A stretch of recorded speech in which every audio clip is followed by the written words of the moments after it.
Hello students, welcome Mittal sir biology. Mittal sir हैं तो विश्वास है। सो फाइनली अपने को जो नेक्स्ट पढ़ना है उसके अंदर राइबोसोम्स एंड साइटोस्केलेटन एलिमेंट्स। आज की क्लास थोड़ा एक्सटेंडेड रहने वाली थी, बट जो प्रॉब्लम्स आपको देखने को मिल रही हैं उन सभी को सॉर्ट आउट करते हुए अपने प्रोसीड कर रहे हैं। फाइनली राइबोसोम्स के बारे में आपको अच्छे से समझना है, क्योंकि राइबोसोम, जिस स्टूडेंट ने राइबोसोम को बहुत अच्छे से क्लियर कर लिया, काफी सारे general points molecular base of inheritance के अंदर जो ट्रांसलेशन के प्रोसेसेस हैं वो भी समझ में आएंगे।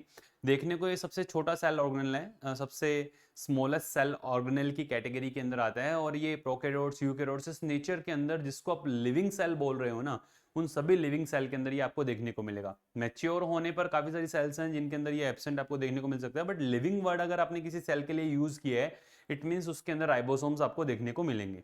जल्दी से आपके भाई बंधु जो सो गए हैं उनको एक बार आप शेयर कर दें, जगा दें। देखें आप, लास्ट लेक्चर के अंदर जो आप लोगों से डिस्कस हुआ था प्लास्टिड के बारे में, प्लास्टिड की जनरल इंफॉर्मेशन अपन ने देखी थी। प्लास्टिड होता क्या है वो आप लोगों से डिस्कस हुआ, प्लास्टिड के टाइप्स आप लोगों से डिस्कस हुए। एनसीईआरटी को डिकोड करते हुए पूरे प्लास्टिड के बारे में अपनों ने अच्छे से समझा था, ठीक है।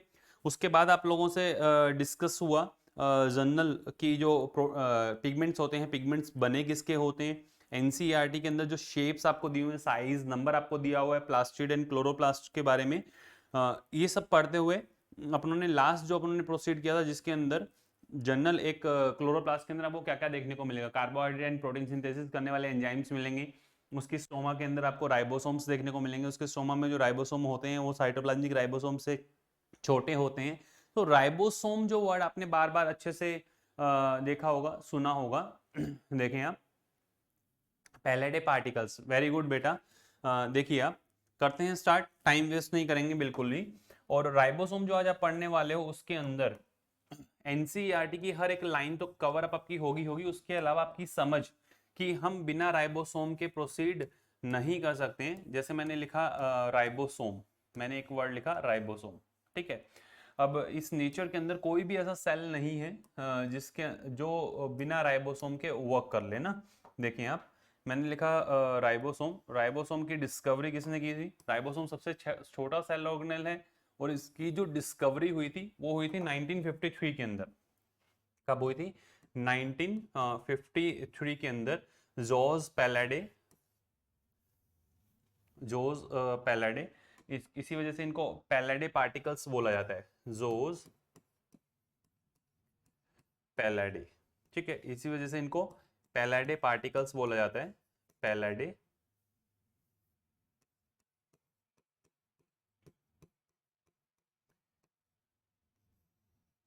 इसी वजह से इनको पैलेडे पार्टिकल्स बोला जाता है। जनरल पॉइंट्स आपको बताएं।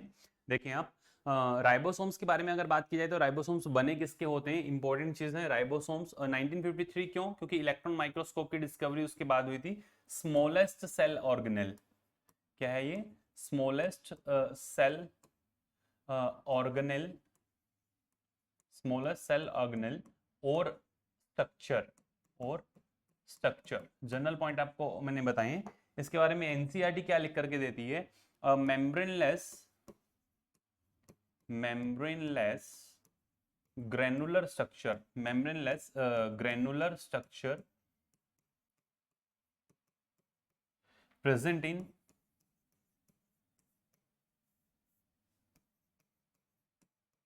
Present in cytoplasm, present in cytoplasm as well as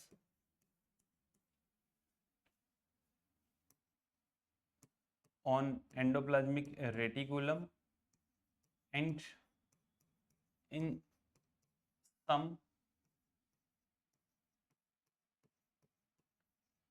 cell organelle like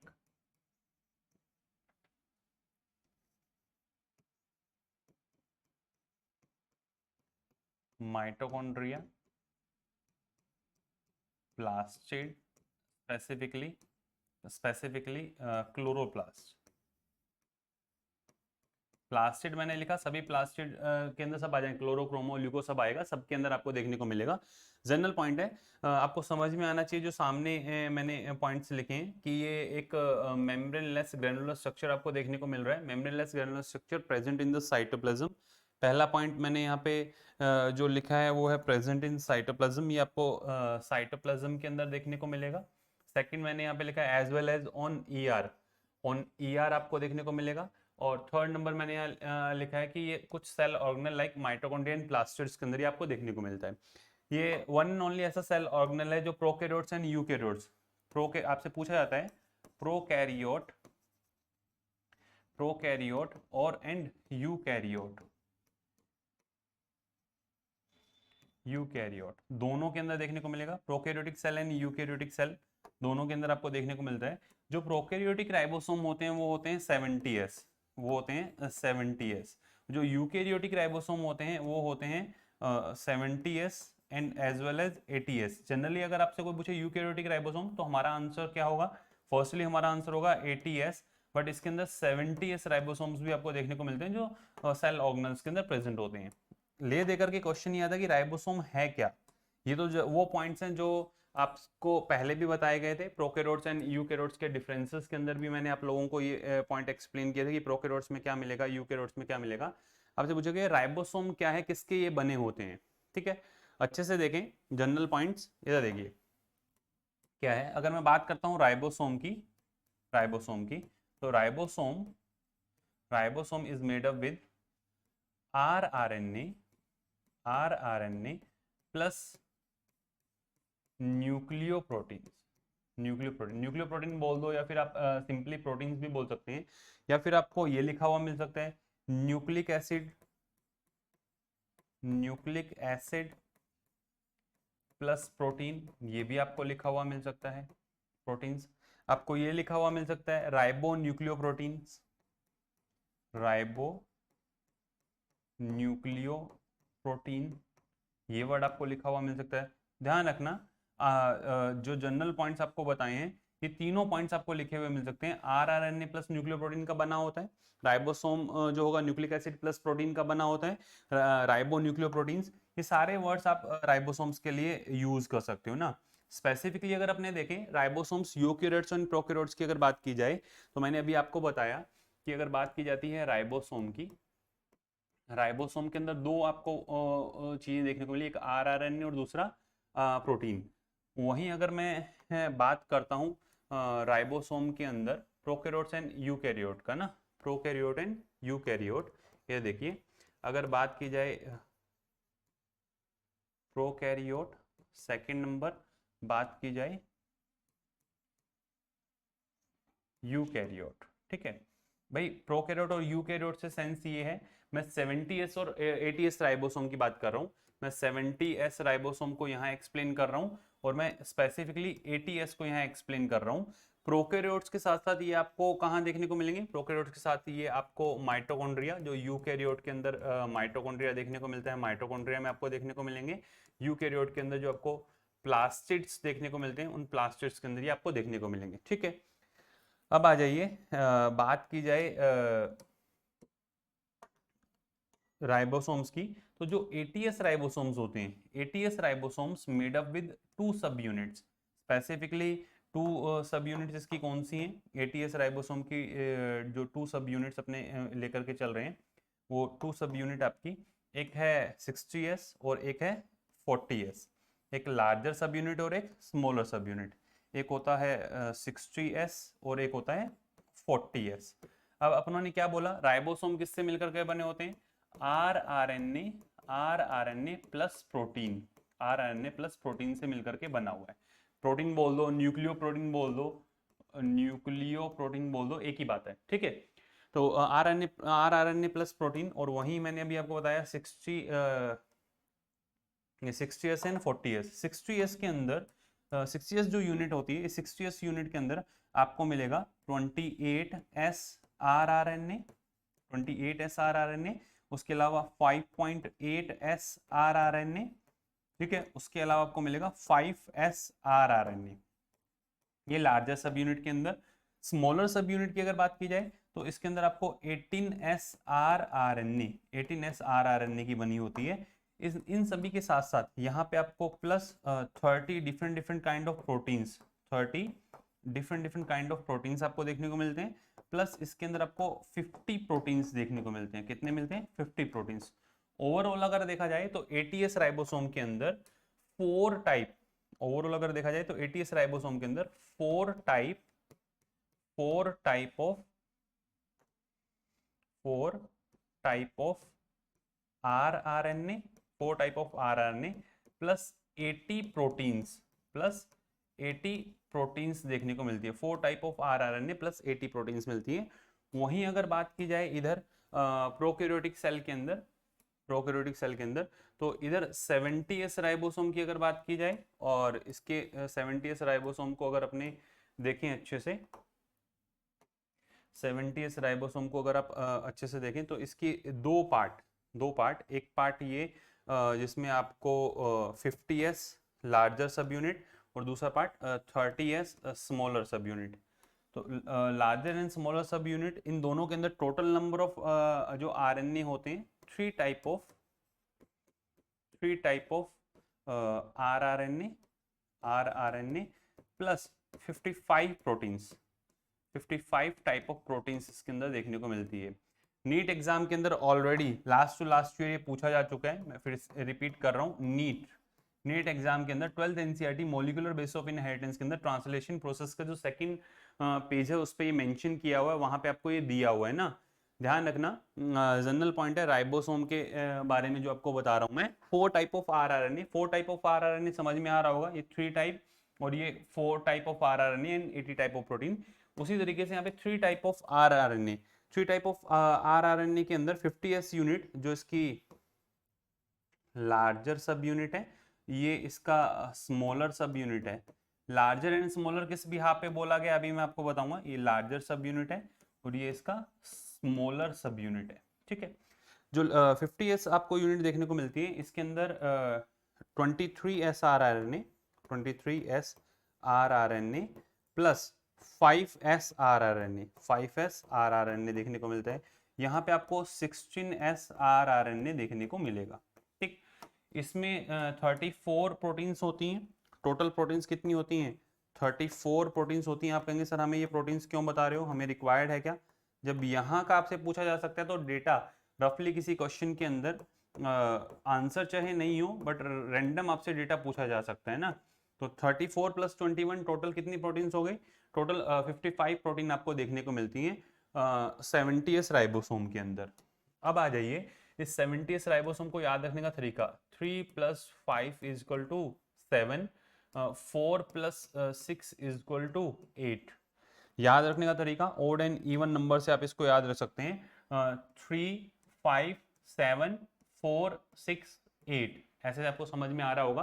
30 and 50 units मिल करके 70s राइबोसोम की फॉर्मेशन करती है। 40 एंड 60 मिल करके 80s राइबोसोम की फॉर्मेशन करती है। ये याद रखने का तरीका है बेटा, जो स्टूडेंट कंफ्यूज होता है। यहाँ पे जो S आपको दिया हुआ है, S फॉर स्वेडबर्ग यूनिट, ये स्वेडबर्ग यूनिट है, ठीक है। इसको sedimentation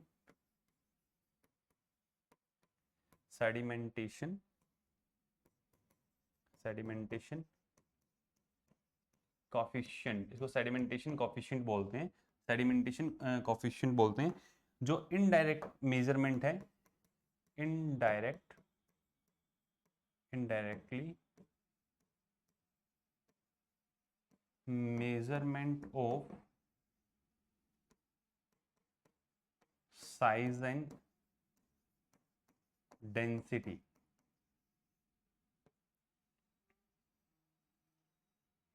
indirectly measurement of size and density, ये आपको देखने को मिलता है। जनरल पॉइंट्स आपको बताए हैं, इंपॉर्टेंट पॉइंट है। आपको जो एनसीईआरटी की हर एक लाइन है वो समझ में आनी चाहिए। जितने पॉइंट्स मैंने यहाँ पे बताए ये थोड़ा एडवांस मैंने आपको बताया। आप कहेंगे sir 23s rRNA 28s rRNA क्या है?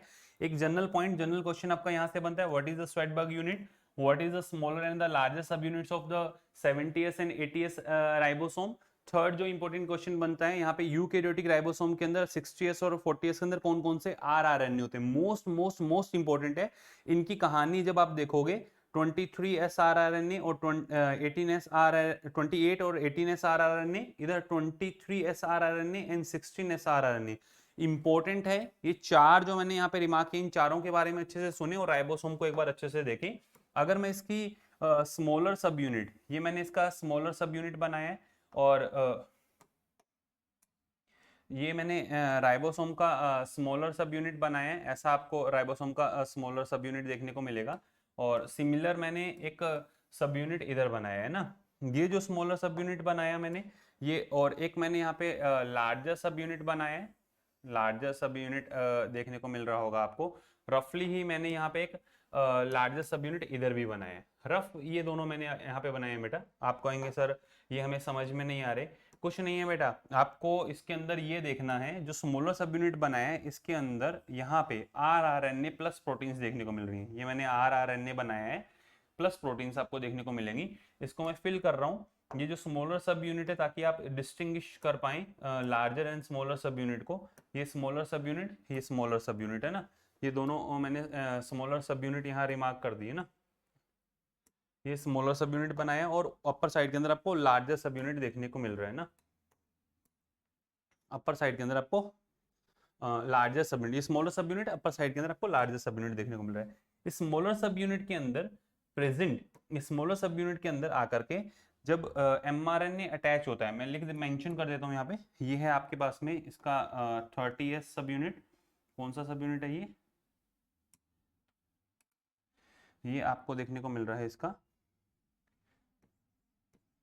30S, ये आपको देखने को मिल रहा है इसका 40S।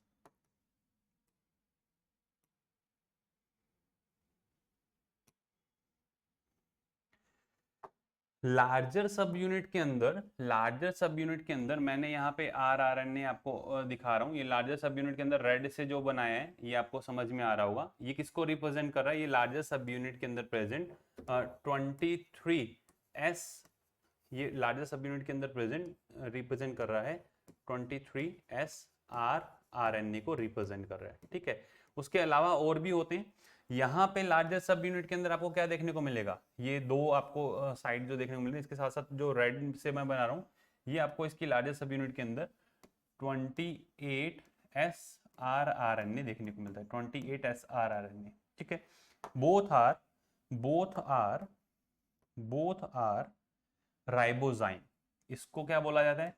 ये भी है राइबोजाइम, ये है राइबोजाइम, और ये भी क्या है? Ribozyme. RNA plus protein based enzyme ribozyme.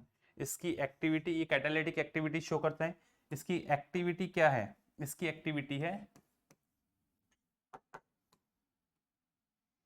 इसकी एक्टिविटी क्या है? देखिए आप, इसकी एक्टिविटी है peptidyl transferase, peptidyl transferase activity. जो पेप्टाइड यहाँ पे बनता है उस पेप्टाइड को ट्रांसफर करने, पेप्टाइडिल ट्रांसफेरेज एक्टिविटी यहाँ पे आपको देखने को मिलती है लार्जर सब यूनिट। सेम आपको सिमिलर यहाँ पे क्या देखने को मिलता है? Peptidyl transferase activity. ये इसकी लार्जर सब यूनिट के अंदर मिलने वाला, इसकी लार्जर सब यूनिट के अंदर मिलने वाला 28S rRNA और 23S rRNA है, जो बिहेव करता है एज एन राइबोजाइम एंजाइम की तरह बिहेव करता है। ठीक है, आपको सर यहाँ पे क्या, यहाँ पे tRNA आते हैं ना, इन बिटवीन अगर आप देखेंगे, इन बिटवीन अगर मैं आपको यहाँ पे रिमार्क करके बताऊं,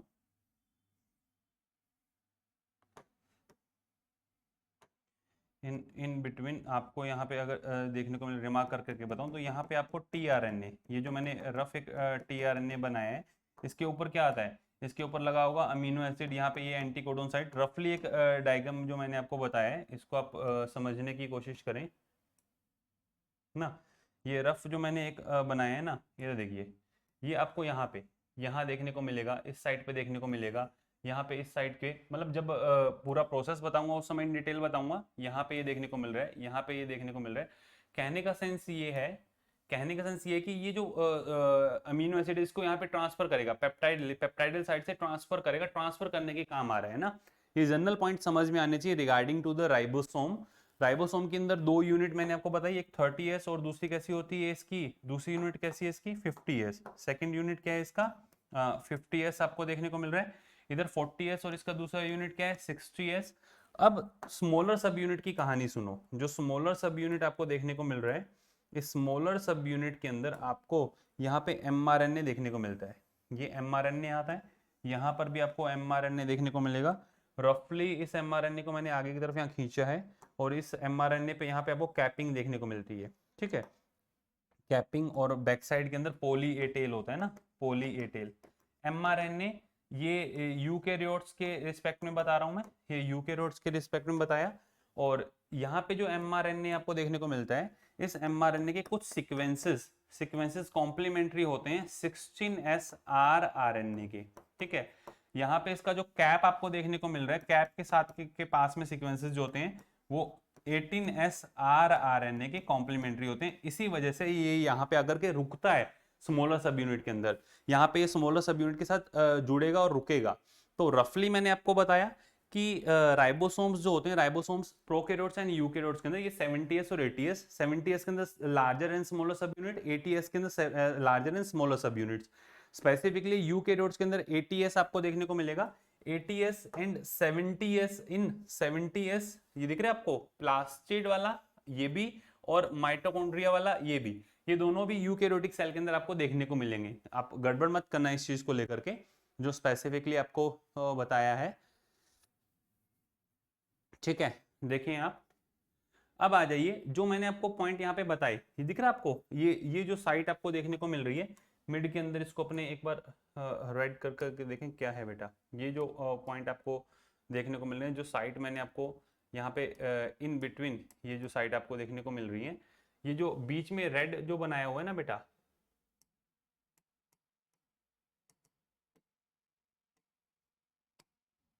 ये समझ में आ रहा होगा, ये मिड वाली जो साइट है ना, वहां पे एक्चुअल के अंदर प्रोसेसेस चल रही हैं सारी की सारी, है ना। ये आपको समझ में आना चाहिए। अब आ जाओ, इसके बाद अपने आगे प्रोसीड करते हैं। राइबोसोम की लार्जर एंड स्मॉलर सब यूनिट की कहानी मैंने बताई।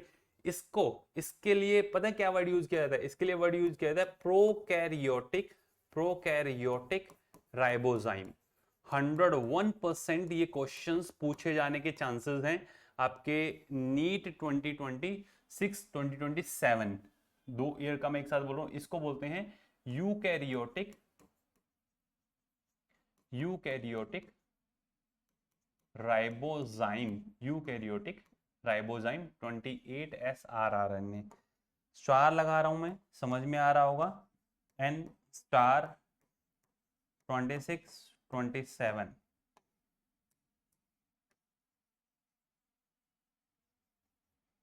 ध्यान रखना बेटा, ना इंपॉर्टेंट है, क्लियर। तो ये था जनरल पॉइंट जो आपको राइबोसोम्स के बारे में पता होने चाहिए। एनसीईआरटी क्या लिख करके देती है उसको आप एक बार अच्छे से देखें। ये देखिए एनसीईआरटी की जो लैंग्वेज है उसको एक बार अपने देखते हैं, क्योंकि हमें पता है कि हमें लाइन टू लाइन एनसीईआरटी के साथ भी प्रोसीड करना है। कि ribosomes are the granular structure first observe under the electron microscope as dense particle by George Palade. There are the compose of ribonucleic acid and proteins are not surrounded by any membrane. कोई membrane इस अपने को देखने को नहीं मिलती है। After that इसके अंदर दिया हुआ है the eukaryotic ribosomes are 80S while the prokaryotic ribosomes are 70S. Each of has a subunit larger and smaller subunit. The two subunits of the ribosome 60S and 80S while 70S ribosomes have 50S and 30S. Here Swedberg unit stands for the sedimentation coefficient. It is the indirectly measurement of density and size. Both 70S and 80S ribosome are composed of two subunits. ये general points आपकी NCERT लिख करके देती है regarding to the ribosomes. Clear? ये points आपको clear हो गए होंगे कि राइबोसोम्स को हमें किस तरीके से लेकर के चलना है, कैसे पढ़ना है ना। एक इंपॉर्टेंट पॉइंट आपसे कोई पूछ ले, राइबोसोम की दोनों यूनिट, ये आपके राइबोसोम की स्मॉलर सब यूनिट और ये राइबोसोम की लार्जर सब यूनिट, ये आपस में किसके थ्रू अटैच होती है? मैग्नीशियम आयंस अगर आएंगे तो ये अच्छा इनके अंदर मतलब अटैचमेंट जो आपको देखने को मिलेगा। क्या मैग्नीशियम आयन के अलावा भी राइबोसोम्स में कुछ और होता है क्या? यस, मैग्नीज भी होता है, कैल्शियम +2 भी होता है, ये फर्दर स्टेबिलिटी के लिए। अब जो कोई पूछे कि कौन कौन से आयंस होते हैं, तो ये तीनों आयंस आपको देखने को मिलेंगे। स्पेसिफिकली अटैचमेंट के लिए कौन यूज में आता है? मैग्नीशियम +2 यूज में आता है। ये इंपॉर्टेंट था, इस वजह से आप लोगों को बताया। ध्यान रखना, गड़बड़ मत करना बेटा। अच्छे से पहले जो पॉइंट्स आपको बता रहा हूँ उनको आप अच्छे से देख लेना। आई थिंक ये आपको पूरा कंप्लीट राइबोसोम क्रिस्टल क्लियर हो गया होगा। राइबोसोम, एमआरएनए और टीआरएनए आपको समझ में आ रहा होगा। ये जो मैंने यहाँ बनाया है इसके लिए आरएनए, आरएनए इंपॉर्टेंट क्यों है? आरएनए में तीनों आरएनए, ये ट्रांसलेशन प्रोसेस के अंदर इस तरीके से अपने इन डिटेल पढ़ेंगे। आरएनए के अंदर, आरएनए में आपका mRNA, mRNA, second number rRNA और थर्ड नंबर टीआरएनए। इन तीनों के बिना आप प्रोटीन सिंथेसाइज नहीं कर सकते। इस नेचर के किसी भी ऑर्गेनिज्म की आप बात कर लें, चाहे प्रोकैरियोट्स हो या फिर यूकैरियोट। क्लियर? नेक्स्ट अब आ जाइए, इसके बाद अपने आगे प्रोसीड करते हैं। आपका जो नेक्स्ट आपका टॉपिक है cytoskeleton elements. Cytoskeleton elements, number of students परेशान होते हैं इस वजह से मैंने काफ़ी सारे साइटोस्केलेटन एलिमेंट्स के पिक्स आप लोगों के लिए रखे हुए हैं, समझ पाओगे आप अच्छे से एक एक पॉइंट को, इस वजह से ये डिकोड किया है। साइटोस्केलेटन है क्या? साइटोस्केलेटन के बारे में अगर अपनी बात करें, एनसीईआरटी के अकॉर्डिंग अगर आप देखें साइटोस्केलेटन की अगर मैं बात करता हूँ अकॉर्डिंग टू योर एनसीईआरटी, देखिए नेक्स्ट अपना टॉपिक क्या है? Cytoskeleton, an elaborate definition and elaborate network of the proteinaceous filament। क्या है? An elaborate network of filamentous proteinaceous structure consisting of microtubules, microfilament and intermediate filament present in the cytoplasm is collectively referred as an cytoskeleton। और इनका main work क्या है? The cytoskeleton are involved in, cytoskeleton involved in किस किस काम में ये function में यूज में आते हैं? cytoskeleton are involved in many functions such as mechanical support, motility and maintenance of the shape of the cell. इन तीनों के अंदर ही काम में आते हैं। तीन वर्क मैंने आपको बताए। सबसे पहली बात, तीन साइटोस्केलेटन एलिमेंट्स है क्या? अगर मैं बोल रहा हूं cytoskeleton element, cytoskeleton element, cytoskeleton element, तो आपके दिमाग में सीधा आ जाना चाहिए, सीधा आ जाना चाहिए कि प्रोटीन का बना हुआ कुछ है, protein fibre, protein fibre which forms a network in the cytoplasm, cytoplasm जो स्ट्रेंथ प्रोवाइड करेंगे। अब साइटोस्केलेटन एलिमेंट्स में कौन कौन से एलिमेंट्स आते हैं? नंबर ऑफ स्टूडेंट्स कंफ्यूज होते हैं इनकी फंक्शनिंग के अंदर। रैंडम इन तीनों के जो वर्क है वो एक दूसरे से सोट डाउन हो सकते हैं। आपको इंटरमीडिएट माइक्रोफिलामेंट जैसा, माइक्रोफिलामेंट इंटरमीडिएट जैसा वर्क करता हुआ दिख सकता है, बट स्पेसिफिक वर्क भी आपको इनके देखने को मिलेंगे, स्पेसिफिक वर्क भी आपको देखने को मिलेंगे, ये अच्छे से देखना।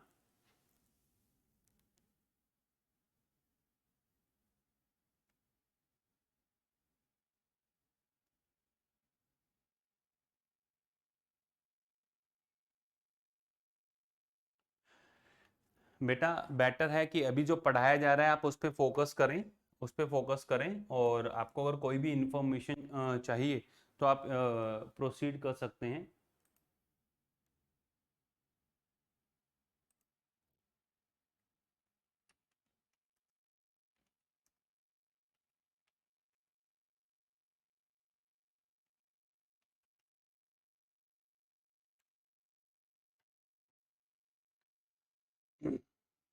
स्पैम नहीं करें आप, यहाँ पे आप इंफॉर्मेशन जो है वो ले सकते हैं। नंबर आपको ड्रॉप कर दिया बेटा, इधर देखें। साइटोस्केलेटन एलिमेंट के अंदर सबसे पहला आपको माइक्रोट्यूब्यूल क्या देखने को मिलता है? Microtubule, microtubule. सेकंड नंबर पे इससे छोटा अगर आप देखेंगे इंटरमीडिएट फिलामेंट, इंटरमीडिएट फिलामेंट। और third and most important microfilament, third and most important microfilament. Cell के अंदर होने वाले मैक्सिमम प्रोसेसेस और उन सभी को रेगुलेट करता है। इंटरमीडिएट फिलामेंट के अंदर नंबर ऑफ प्रोटीन्स, जैस्मिन या कैरेटिन आप ये बोल सकते हो। यहाँ पे स्पेसिफिकली आपको एक्टिन प्रोटीन का बना हुआ दिखता है, एक्टिन प्रोटीन का। माइक्रोट्यूब्यूल स्पेसिफिक ट्यूबुलिन प्रोटीन की आपको देखने को मिलेंगी, ट्यूबुलिन प्रोटीन की आपको देखने को मिलेंगी माइक्रोट्यूब्यूल। इसमें भी अल्फा बीटा होते हैं, ये एक्टिन फिलामेंट। और माइक्रोट्यूब्यूल जो होता है वो नॉन कॉन्ट्रैक्टाइल, कैसा होता है? Non contractile hollow, non contractile hollow आपको देखने को मिलता है with around 25 nanometer diameter, nanometer का 25 नैनोमीटर का ऐसा एक होलो ट्यूब लाइक स्ट्रक्चर आपको देखने को मिलेगा। और इसकी जो यहाँ पे alpha beta alpha beta alpha beta alpha beta alpha beta proteins, tubulin proteins का ये पूरा फाइबर, पूरा होलो फाइबर आपको देखने को मिलता है, ऐसा है ना? ठीक है। सेकंड, ये दोनों जो होते हैं ये सॉलिड हैं। ये कैसा होता है? ये सॉलिड आपको देखने को मिलेगा, ये भी सॉलिड देखने को मिलेगा, ये सॉलिड होता है, ये भी कैसा है, सॉलिड है, solid with around with around 7 nanometer diameter, 7 nanometer diameter का होता है, solid with around 10 to 12 nanometer in diameter, nanometer in diameter आपको देखने को मिलेगा। स्पेसिफिक वर्क की अगर बात की जाए, अगर इनको मैं बताना चाहूँ तो सेल के अंदर मान लीजिए ये एक सेल है ना, मान लीजिए ये एक सेल आपको देखने को मिल रहा है, ये वाइट मैंने एक सेल के लिए बनाया है, इसकी इनर साइड में और आउटर साइड में, यहाँ अगर मैं बताना चाहूँ ना आपको, यहाँ अगर मैं बाहर की तरफ अगर इस सेल के एक्सोसेलुलर मैट्रिक्स में मेजरली आपको सेल की एक्सोसेलुलर मैट्रिक्स के अंदर जो फिलामेंट्स देखने को मिलेंगे, ये मैंने उस दिन भी आपको रिमार्क करवाए थे, माइक्रोफिलामेंट सेल की इनर साइड के अंदर आपको देखने को मिलेंगे, ये भी क्या होंगे, माइक्रोफिलामेंट। और जो इसके अलावा आपको इंटरमीडिएट फिलामेंट देखने को मिलते हैं ना बेटा, इंटरमीडिएट की कहानी थोड़ी सी ऐसी है, दिख रहा है आपको ये इंटरमीडिएट फिलामेंट इनर साइड के अंदर ऐसे, फिर यहां से मान लीजिए ये न्यूक्लियस आपको देखने को मिल रहा है, इसके अराउंड सेल के अंदर इसकी entry,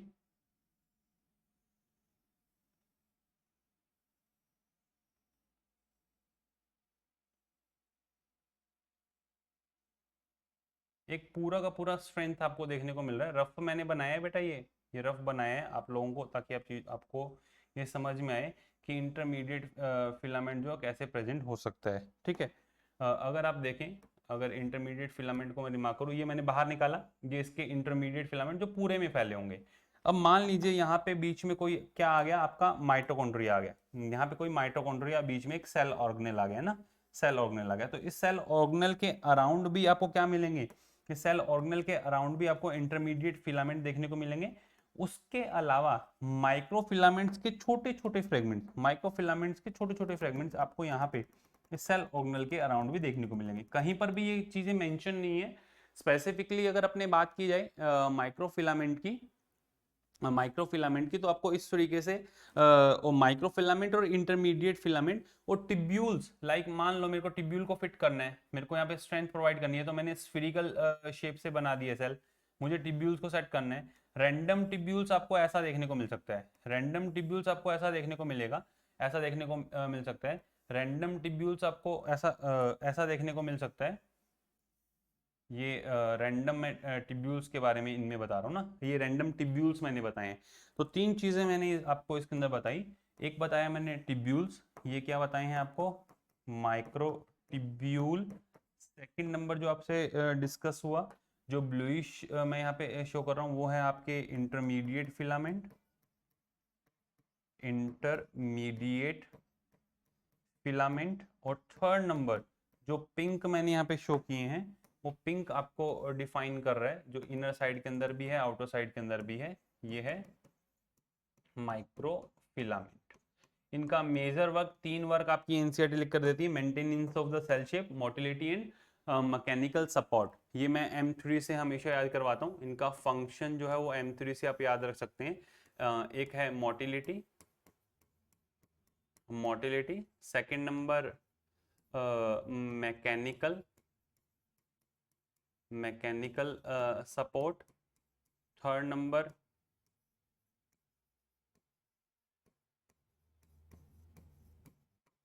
maintenance of cell shape, cell shape की मेंटेनेंस के अंदर ये हेल्प करते हैं। ये तीन मेजर वर्क आपको इसके देखने को मिलते हैं, जिसको मोटा मोहक माथुर M³ एक स्टूडेंट था पुराना, थोड़ा सा फैटी था, उसके लिए ये याद रखवाने का तरीका है कि आप कैसे भी इसको याद रखें, ठीक है। अब ये जो सॉलिड पार्टिकल्स, इनके अंदर अगर इनके फंक्शंस आप देखें, क्विक जल्दी से आप इनके फंक्शंस को डिकोड करने की कोशिश करें, कमेंट सेक्शन के अंदर मैं आप लोगों को इनके फंक्शंस जो हैं वो देखना चाह रहा हूँ, एक एक स्टूडेंट। हम्म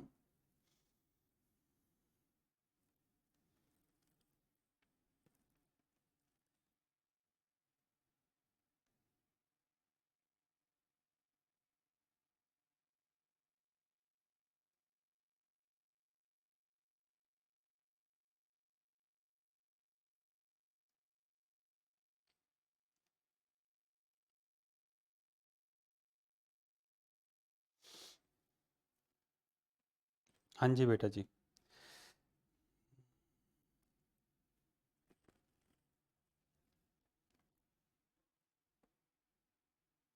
आपके काफ़ी सारे भाई बंधु जो हैं वो सो रहे हैं। समझ में आ रहा होगा, लेक्चर का लेवल भी आपको समझ में आ रहा होगा। आप सभी को पढ़ना बेटा इसी तरीके से है ना।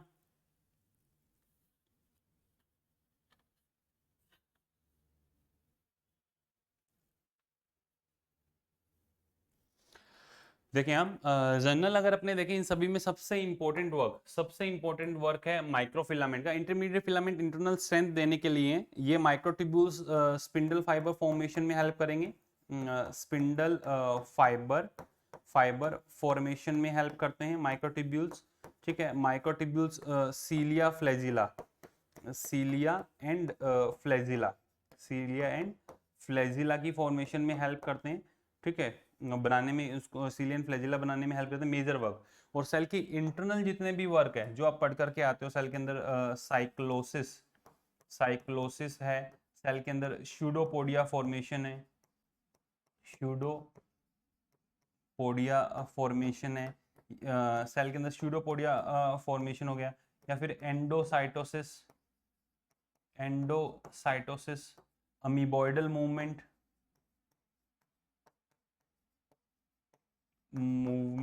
सेल के अंदर जो इंटरनल सेल ऑर्गेनल है, internal internal cell organelle organelle and macromolecule and macromolecular movement macromolecules की मूवमेंट्स हैं।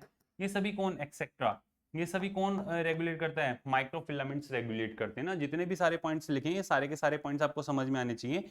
Intermediate filament specifically strength provide करने के लिए ये तीनों फंक्शन जो है वो यहाँ से इरेज कर रहा हूँ, आगे फिर से अपने इसको लिखते हैं। नेक्स्ट अगर देखिए इधर, अगर मैं बात करूं इनके फंक्शन के अंदर, ये तीनों फंक्शन आपको याद होने चाहिए। एम क्यूब से याद करवाने की मैं कोशिश कर रहा हूं इसको। कौन कौन से तीन फंक्शन है? फर्स्ट जो फंक्शन आपको देखने को मिल रहा है इसके अंदर, इसका है मोटिलिटी। ठीक है, second number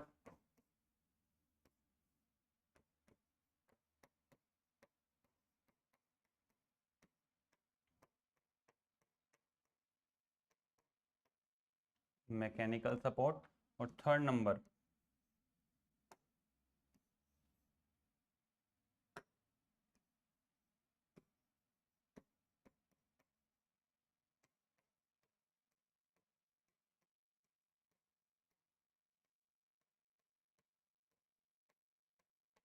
maintenance of cell shape. ये तीन मेजर इंपॉर्टेंट वर्क आपको अच्छे से समझ में आ जाने चाहिए जो आपको अभी बताए हैं ना। अब आ जाओ साइटोस्केलेटन एलिमेंट दिखता कैसा है भाई। साइटोस्केलेटन एलिमेंट्स की अगर अपने बात करें, ये आपको दिखता कैसा है अच्छे से देखें। सबसे पहली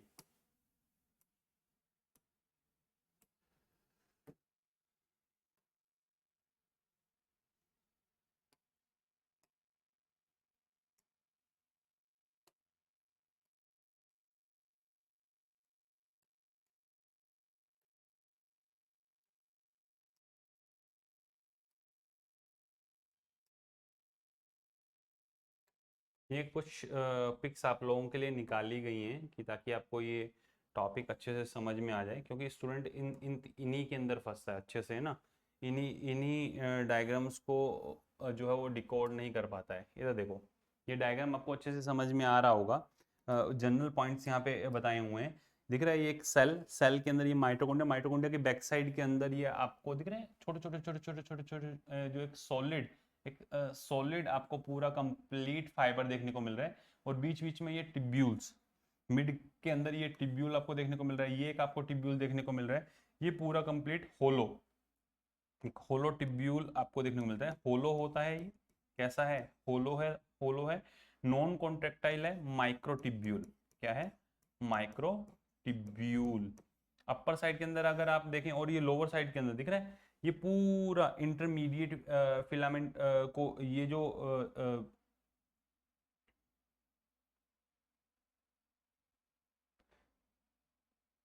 थोड़ा सा इसको मैं छोटा कर रहा हूँ बेटा ताकि आप समझ पाए चीजों को ना। ये देखिए आप,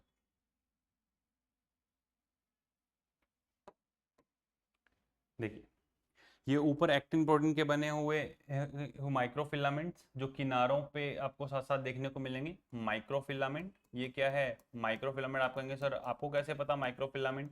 एक्टिन प्रोटीन के बने भी होते हैं। दूसरा इनका डायमीटर 7 नैनोमीटर, इनका डायमीटर 25 नैनोमीटर, इसका डायमीटर 10 टू 12 नैनोमीटर आपको बताया था। और ये मिड के अंदर मिलने वाले आपके इंटरमीडिएट कैसे हैं? Intermediate filament, intermediate filament. इन तीनों को स्टूडेंट अच्छे से सोच नहीं पाता है कि सेल के अंदर ये कैसा दिखता होगा। अब आपको समझ में आ रहा होगा कि सेल के अंदर ये कैसे प्रेजेंट होता है। जनरल पॉइंट्स आपको बताए जो आपको समझ में आने चाहिए regarding to the cytoskeleton element. एक सेल के अंदर इसकी अपीयरेंस आपको कैसी देखने को मिल रही है। क्लियर? तो ये था आपका पूरा कंप्लीट जिसके अंदर साइटोस्केलेटन एलिमेंट की अपन ने बात की। सेकंड अब आ जाइए कुछ जनरल पिक्स और मैं आपको रिप्रेजेंट करना चाह रहा हूँ कि अगर मान लीजिए आपके पास में ऐसा कुछ आ जाए,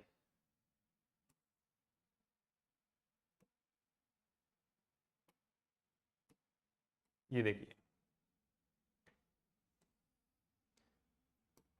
इसमें दो पॉइंट्स आपको बताए हुए हैं।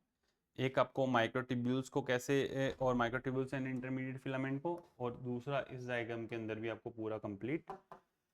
ये दोनों डायग्राम्स को आप अच्छे से देखें। ये माइक्रो फिलामेंट्स मिड के अंदर आपको देखने को मिलता है सेल की इनर साइड के अंदर। सेल मेम्ब्रेन के जस्ट इनर साइड के अंदर माइक्रो फिलामेंट और इंटरमीडिएट फिलामेंट, और ये पूरे फाइबर्स इंटरमीडिएट वाले पूरे सेल के अंदर फैले हुए होते हैं। यहाँ यहाँ ये माइक्रोट्यूब्यूल्स आपको देखने को मिल रही हैं जो ऐसा लग रहा होगा जैसे सेंट्रियोल से निकल रही हैं। ये माइक्रोट्यूब्यूल्स आपको देखने को मिलती हैं। माइक्रोफिलामेंट एंड माइक्रोट्यूब्यूल्स को सिंपल दो को बताया हुआ है। अगर मुझे इसके अंदर इंटरमीडिएट फिलामेंट्स को डिफाइन करना हो, मुझे इसके अंदर इंटरमीडिएट फिलामेंट लगाना हो, ये न्यूक्लियस मैंने लगाया, इस न्यूक्लियस के अराउंड मैं ऐसा पूरी सेल के अंदर जहां जहां सेल ऑर्गेनल होंगे वहां प्रेजेंट नहीं होगा, उसके अलावा पूरे सेल के अंदर आपको इंटरमीडिएट फिलामेंट ऐसे देखने को मिलेंगे जो पूरा एक ऐसा नेटवर्क बना रहे होंगे। समझ में आया? तो ध्यान रखना ये जो पॉइंट्स आपको बताए जा रहे हैं ना, ये बहुत अच्छे से आपको एक विजुअल कि कैसे इंटरमीडिएट फिलामेंट साइटोस्केलेटन एलिमेंट जो आपको देखने को मिलते हैं कैसे प्रेजेंट होते हैं वो आपको सिखाया जा रहा है। इधर आ जाइए। सेम सिमिलर ये जो डायग्राम है ये भी यही डिकोड कर रहे हैं। प्लाज्मा मेम्ब्रेन के जस्ट नीचे अगर आप देखें ये आपको माइटोकॉन्ड्रिया देखने को मिल रहा है। माइटोकॉन्ड्रिया ये राइबोसोम्स देखने को मिल रहे हैं। दिख रहा है राइबोसोम्स बंधे हुए हैं। साइटोप्लाज्मिक जो राइबोसोम्स आप बोलते हो ना, साइटोप्लाज्मिक कहाँ किन के साथ में? इंटरमीडिएट जो फिलामेंट्स हैं। और ये एंडोप्लाज्मिक रेटिकुलम पे आपको राइबोसोम्स देखने को मिल रहे हैं। माइक्रोट्यूब्यूल्स आपको देखने को मिल रही है और माइक्रोफिलामेंट्स दिख रहे हैं जस्ट मेम्ब्रेन के साथ में। तो सारे पॉइंट्स क्रिस्टल क्लियर होने चाहिए, सारे डायग्राम्स आपको समझ में आने चाहिए कि कैसे कैसे एक एक पॉइंट को डिकोड किया गया है ना। ये जनरल थे। और भी डायग्राम हैं जो आपके नोट्स के साथ आप लोगों को शेयर कर दिए जाएंगे। जैसे देखिए अगर बात की जाए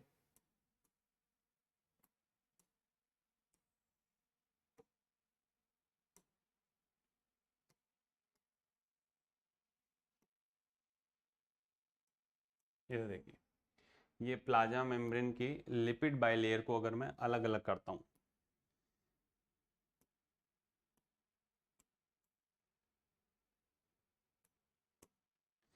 ये लिपिड बाइलेयर थी, इनको मैं अगर अलग कर रहा हूँ, लिपिड बाइलेयर को अलग कर रहा हूँ, मिड में ये आपको क्या देखने को मिल रहा है? मिड के अंदर कोलेस्टेरोल, ये आपको कोलेस्टेरोल देखने को मिल रहा है।